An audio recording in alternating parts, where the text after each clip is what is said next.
Hey everybody, it is Dr. Warren Kalkstein here at Kalkstein Chiropractic in Baltimore, Maryland. Welcome to episode 20 of the top 20 most common complaints and injuries with athletes. I'm with Antoine Wright, a student from Logan University who is working with us for the next 8 months as an intern. Antoine, thank you for joining us for the last 10 episodes. For real, I appreciate you joining us. I think that your insight and your comments and really been helpful with your demonstrations have been tremendous, and I appreciate you, and I'm grateful for that you're joining with us in our practice here in Baltimore. So Antoine helps out with patient care here. He's going to be starting to see patients on May 1st. He's excited about it, as he should be, because that's been a long trip for him. Chiropractic school is really tough, and he's been through the hardest portion of it. And now, in terms of just the schoolwork, now he gets to do what he loves to do and work with patients. So I'm really excited for you. You're in this position. And if you guys are looking for a chiropractor, Antoine is amazing. He adjusts me. So, great hands, honestly. Antoine, we're going to talk a little bit about episode 20. We get this comment from our patients all the time: I've never been able to touch my toes. Never been able to touch my toes. Antoine, you just showing them how it's done real quick. So that's a demonstration of a really good toe touch.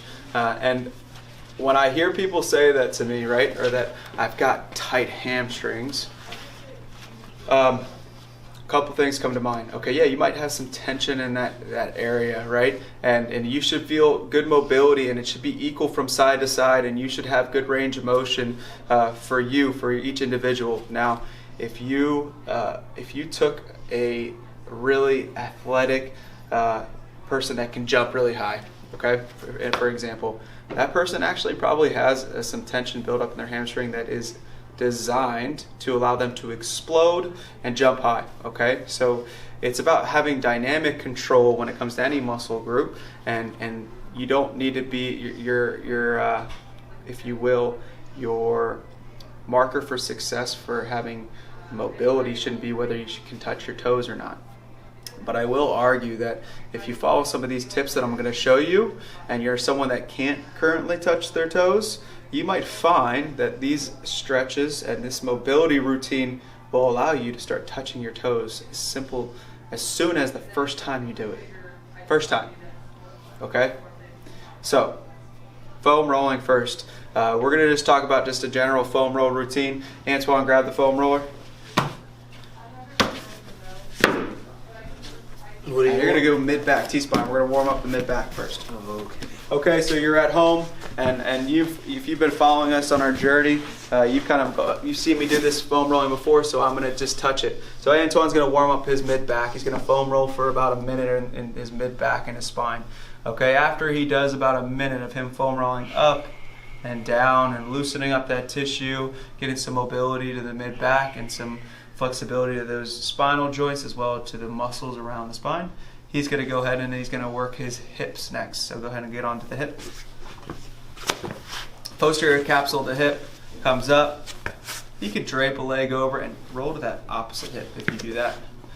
Yeah. So if he's going to put a leg up like that, he's going to hit the lateral aspect, the area out here on his hip, and he's going to roll back and forth. That's an area that commonly is pretty tight and has a lot of tension on people, and this is an easy way to target those muscles, is where he puts a foot up, he rolls over to that side, and he spends about a minute on that side, and then he would switch over and do the other side, right?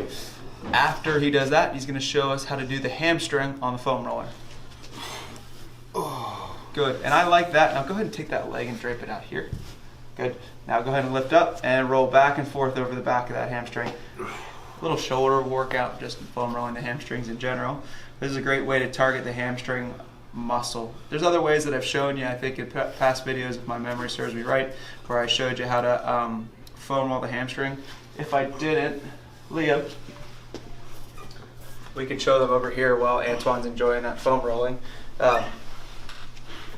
So if you've got a lacrosse ball at home and you've got a bench that you can sit on, you can take that lacrosse ball and put it behind your hamstring, roll around, find tight areas, and lengthen out the hamstrings this way. This is the step up, in my opinion, of the foam rolling for the hamstring. This gets a little bit more targeted on some of those hamstring muscles, those 3 hamstring muscles, and it allows you to elongate and pinpoint tight areas in the hamstring. This is a little soft. This adjusting table is a little soft, so I can't really get good feedback. But if you get something a little firmer, this will press here. You'll lengthen, find a new spot, lengthen. Okay?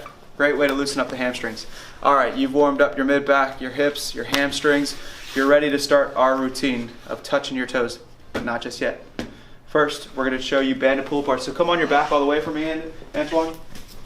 So we do a banded pull apart. This again, this just engages the core. It allows them to be nice and stable in that position. Good. Your legs go out straight. Toes come together. Good. You pull the band straight across and grab a little bit more slack in that band just so it's not too difficult. Yeah, just meant to be, it's not a shoulder workout, it's just meant to engage his core so he goes straight out, all the way, keep going with the arms. Good, pause. And then raise this leg up, keep your knee locked into extension, heel goes up, the other leg stays nice and still. Try not to rock too much on this pelvis, right about there, and then control it on the way down. Good, and then arm coming back in. Repeat on the opposite side.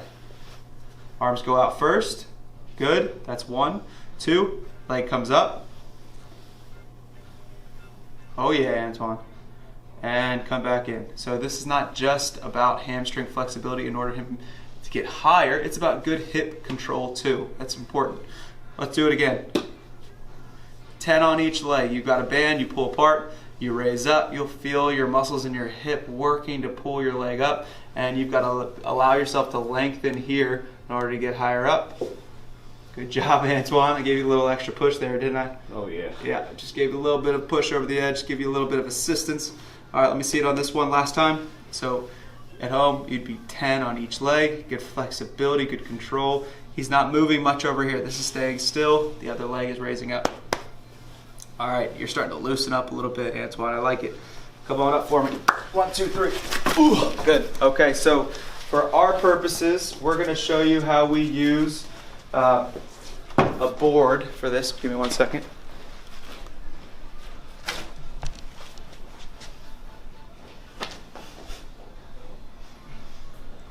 This is the kicker. This is going to help you get over that last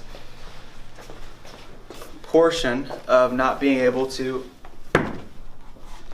touch your toes. Okay, you could probably start with this and really get it right away, but we wanted to show you those other ones because it's important to build up the ability to control your hips. Okay, so Antoine showed you, he went down and almost put his palms to the floor. Antoine does a great job of rocking his hips back first and then falling forward to touch his toes. Okay, so he has good hip control there, right? That's just one part of touching your toes. So this exercise, this routine helps reinforce that and give you that feedback in order to do that well. So I start here. Angela, will you grab me a ball? A little ball. Over in that drawer over here. You can take your time. Oh, that works. You might have a ball this size. I'm looking for that inflatable one that's a little bit bigger. At home, you know what? You can grab that pillow because most people probably have a pillow at home and not that little tiny beach ball. Grab that pillow right there. Apologize. So at home, you can take a pillow, squeeze it between your legs, reach your arms up, roll forward with good control. Keep that pillow squeezed. Breathe in. Exhale. Control on the way up. Arms up, squeeze, come down, and then you're going to come here. Toes are going to be up. So this is like, think of like a board where it's about 1.5 inches high and a couple inches wide. You just need to be able to get something to elevate your toes like such and elevate your heels. Okay, a couple textbooks could do it. You get my point. So coming up like this. Again, I squeeze, I fall forward, my hips really get pushed back on this one, and I touch. Breathe in, exhale.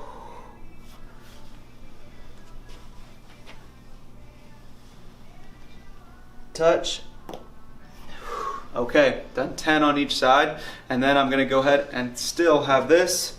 I just wanna practice that folding motion, squeeze, fall, and you might find at home, if you shift your hips back properly, that you are able to touch your toes, okay?